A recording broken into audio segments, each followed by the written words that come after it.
Hello, this is Jim Skelly, and this is the Global Conversation. This is the first of my mini lectures for the fall of 2010, and I want to begin tonight by welcoming everyone who has joined the course to date. We will have more students from the University of Ulster when I start teaching with them this week, and we will also have students who are studying at the Institute for Social and European Studies in Hungary later on in the week as well. I want to give a special welcome to our friends in Mexico at the Universidad de Veracruzana who have joined us for the first time. There are 5 students who will be taking the course there, and I just want to say bienvenidos a todo to all of you, and I want to also welcome the new students at the University of San Diego who are taking the course under the tutelage of Professor Judith Liu and Don Kelly, and also to welcome students at McPherson College in Kansas who will be working with Professor Jonathan Fry. We have a great deal to do this week, and we have a little bit more than one theme to get onto this week. The first, of course, is the introduction. We've made note that this is the United Nations Year of Biodiversity, so you might want to watch the short video on that, as well as my brief introductory slideshow, which gives you an overview of the course. Most importantly, however, I think, is the video with Alan Weisman on The World Without Us.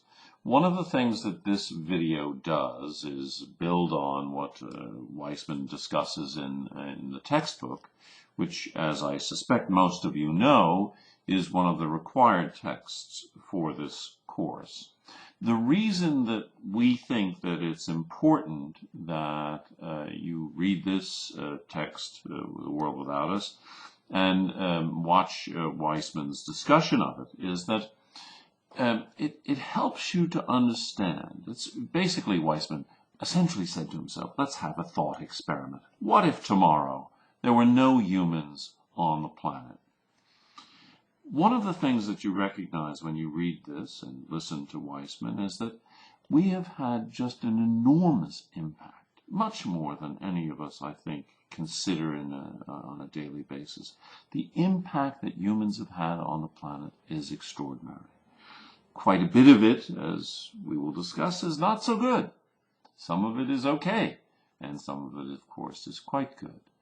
But the problem that we face is how to make our continued habitation of the planet really a very positive experience for not only our own species, but for other species and for the planet itself.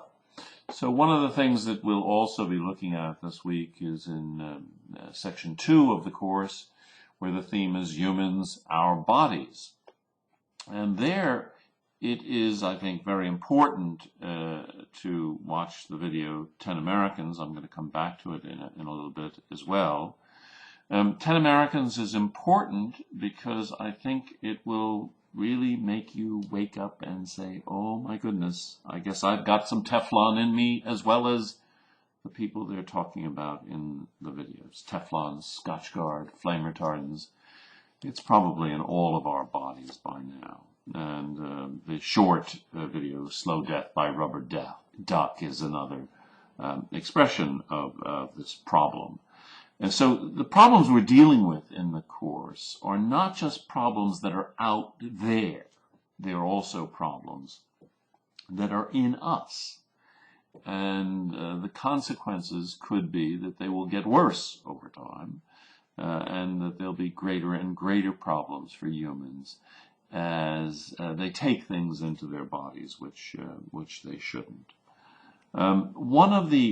In addition to the section of the Weisman book that I'd like you to take a look at this week, I think you should also pay special attention to the short 4-page article which is posted on the website by the American sociologist C. Wright Mills. It's an excerpt from his book called The Sociological Imagination, And this particular section makes the distinction between private troubles and public issues. And the reason that we make that distinction, the reason that we emphasize it, is because, in fact, many people think that the difficulties they're confronting are of a private nature. Someone comes down with cancer, they think, well, that's just their problem. But in fact, it may have been induced by various environmental factors. We need to look always, and it's a recurring theme in this course, at the broader context. So I want to urge you to keep thinking about the broader structural issues, as Mills suggests in this short piece, that inform the way we're living on the planet. I'll come back to this theme again and again and again. I think you'll also find the short audio piece, 3 Bets on Ecology, Economy, and Human Health, of some interest, because again it explores these issues of what's in us.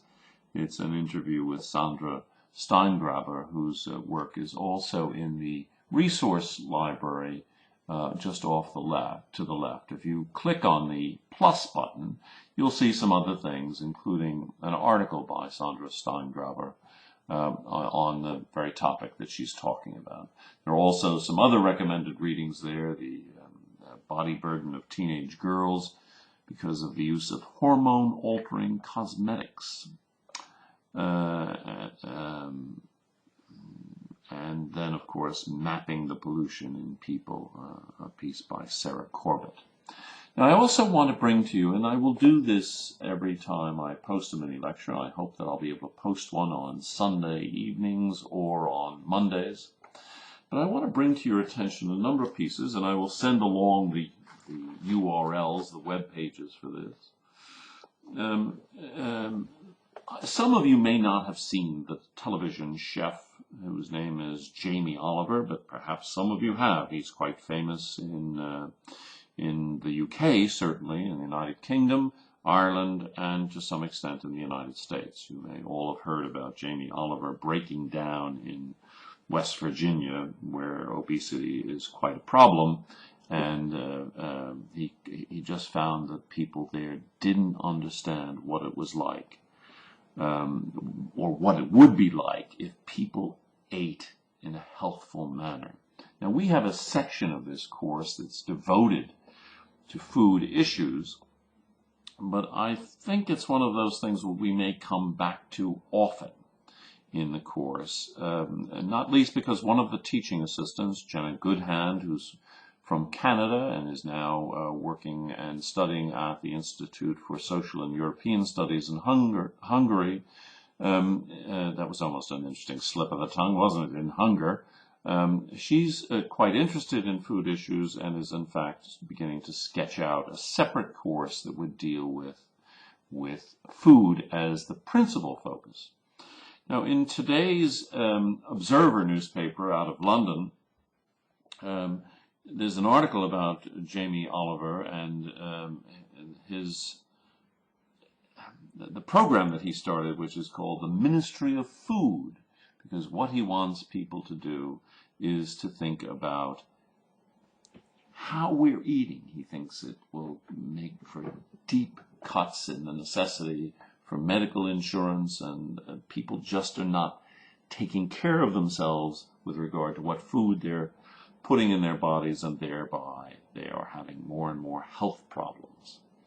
Unfortunately, as this article says, there's a cutback on the part of the UK government, so they're cutting back the funding for his program. And what he's saying essentially is that the costs will then rise within the health service because they're not tending to the most important part, which is proactive. Health has to be dealt with in a proactive fashion. People have to think about how they're living, and most importantly in this case, with regard to food. Now, I want to say we're going to have a second part coming up, so look for that on the website. Thanks.